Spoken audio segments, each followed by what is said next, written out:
Hi guys, welcome to the Dred Effects Custom Paint Beginners Classes.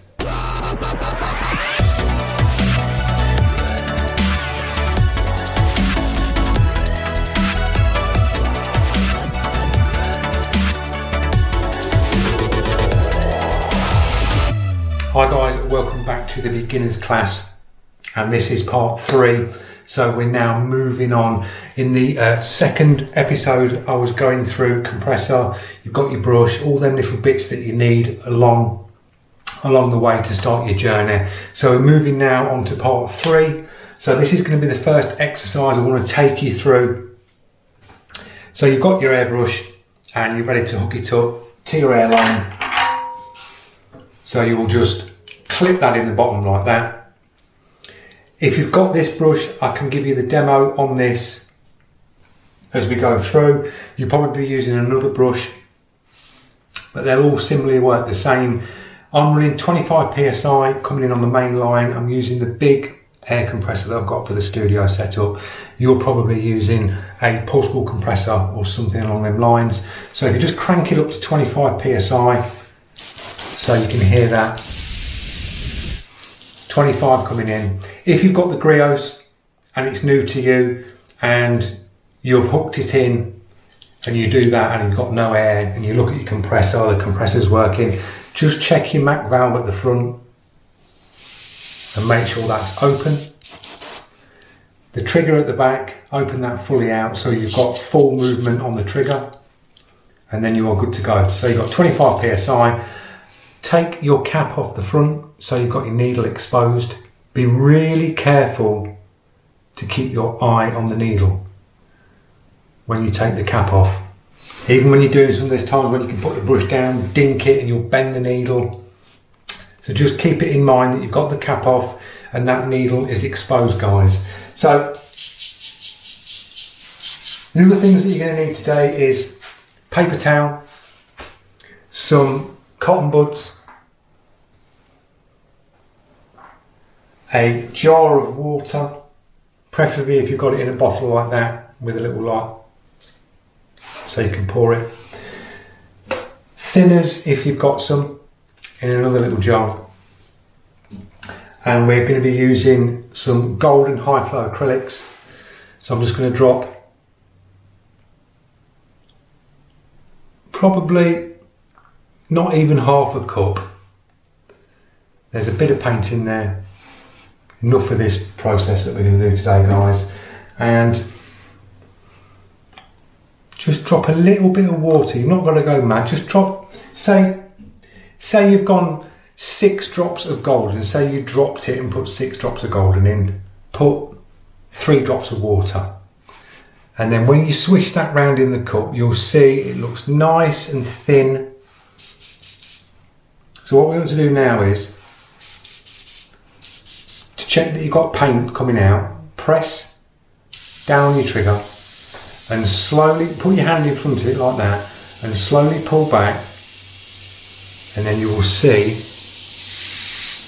you just see that paint coming out, going onto your hand like that, and that's flowing nice, guys. So you've got your piece of paper in front of you. If you can, get some backing paper, wallpaper backing paper. You can get it in rolls, like 50-metre rolls or 30-metre rolls, and that's usually 600 deep, and you can just tear that off to what you want. It's great for practicing on. It'll last you quite a while. So I've just basically stuck a piece of paper to this flat easel that I've got in front of me, bit of masking tape, and we've got a nice blank canvas there to work on, guys. So the first exercise I want you to do is, you've got 25 psi coming in. Literally just, you're not going to go on the paper yet, just press that and you'll see when you move back on the trigger, you can pull it full back, you'll see that paint coming out. Just get a feel of pressing back and moving the trigger back like that, blasting paint out. So once you've got the feel of that down and back, go up to your piece of paper, go about 2 or 3 inches away, hold it steady like that, press your air down, and then slowly move back on the trigger. And then go full back like that, and then you'll get this. And you can see this, see the build up on how that's running. That's what you get when you go full back on the trigger and you hold it into one place and keep it in one place. It's like if you've used an aerosol can before and you go and hold it there, your paint builds up and you get a run. So that's what that's doing.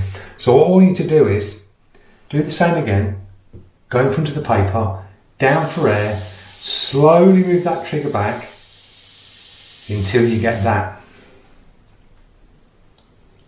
dot like that. Just move that in a little bit more for you. So you are aiming like that. This is about 3 or 4 inches away. Press that trigger down so you can hear the air and then move back and get that. Once you get to that sort of size, you see the paint going to that sort of size, keep the air on and move the trigger forward and take the paint off. So same again, put the air on, move back till you get that, then move forward and stop, and then you get that. Same again, down on the air, stop moving back, and then move forward with the trigger. So it's just getting you used to going down, move back, keep the air on, you'll get your paint out, and then move forward and keep the air on, and then off. So down again, move back, then move forward, keep the air on, and then take your trigger off. So you're aiming to get dots like that. Just keep practicing that. Down, back for paint, there's your dot, move forward. Down, back for paint, move forward. Down, back for paint. And once you get the hang of that, you'll start getting this and you'll start moving faster and you'll start dropping dots down like that. As fast as that. If it takes you an hour to master going down, moving back, keep it down, move back, move forward, down, move back, move forward. This is just giving you that and learning that trigger with the dots. So down for air, back for paint, keep the air on, move forward, like that. And just practice doing that and you'll get the dots. As I say, the more you move back, the more paint comes out, like that. So it's getting used to just moving that trigger slightly.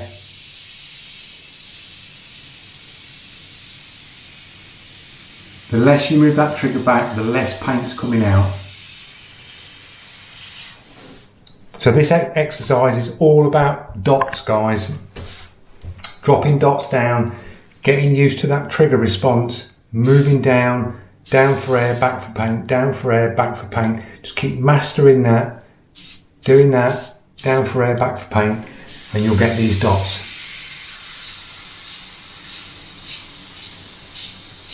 If you are up to the stage where you can do these dots like this, and you're like, yeah, I can do dots, not a problem, dead easy. You can just buzz them out like that. The next stage I want you to move on to is draw yourself a grid, like that. So just little boxes, grid, a few lines, and then go in and aim to get a dot in between the boxes, like that. So this is the next stage, guys, is to aim. This will give you your aiming skills with a brush. So you'll aim to do this. You won't be doing it probably as fast as that, but get them dots in them boxes like that.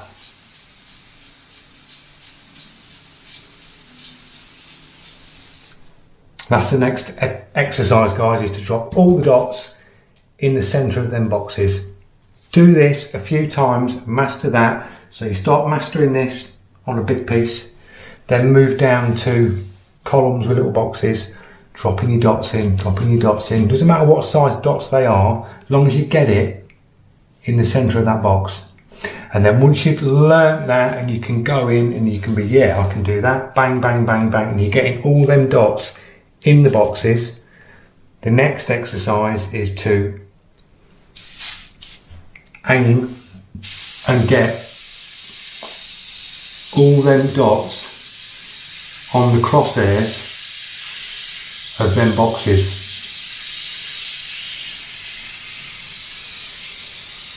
Like that.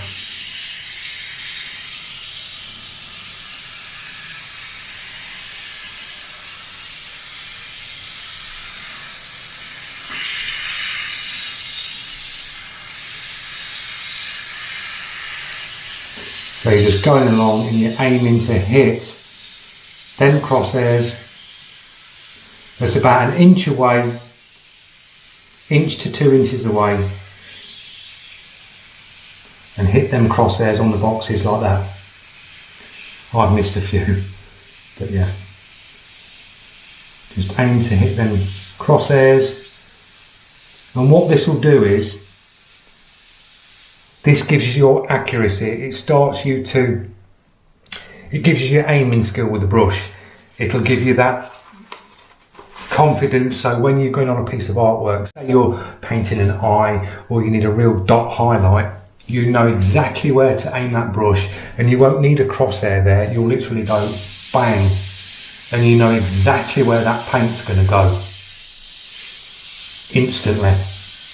So that's the next exercise, guys, is to hit the crosshairs on them, even if you have to do columns and columns and columns of them, and it takes you 2 days to master that.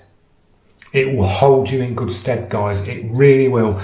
These types of skills are always good to go back. Even if you've been airbrushing for really a long time like I have, it's nice to go back onto these basic techniques, and it just keeps you fresh at aiming your airbrush, getting that trigger response down, and doing dots gives you that trigger response, gets you to master, because then you can really dial in them dots and you can get really down, guys, and you can get bigger.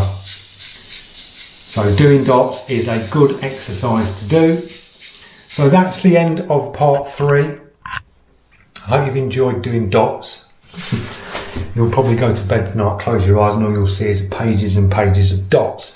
But it's a good exercise to do. I like to jump back onto it now and again, pull a bit of sheet up, draw some boxes, and I'll just sit there 10-15 minutes doing dots, and it just gets you that trigger response, and it gives you that memory back to your finger, because you can pick an airbrush up and it can feel it's getting that, it's like, oh, when I first picked an airbrush up, it was like, couldn't get it, it was like, and it was like, what, how do you do it, and once you learn dots, it's giving you that down for air, back for paint, down for air, back for paint, and it's just learning that little skill, that little process, as simple as it is as a dot, will hold you in good stead later on down the line when you're moving on. So that's the end of part 3, guys. I hope you've enjoyed it. Don't forget, if you're new to my channel, click that subscribe, press that notification so you don't miss out on any more up and coming videos on Dred Effects Custom Paint.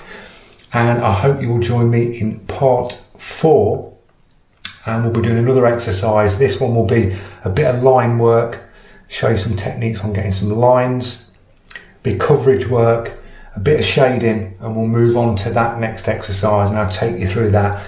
But get practicing them dots, they'll hold you in good stead, and I'll see you in the next one. Don't be late.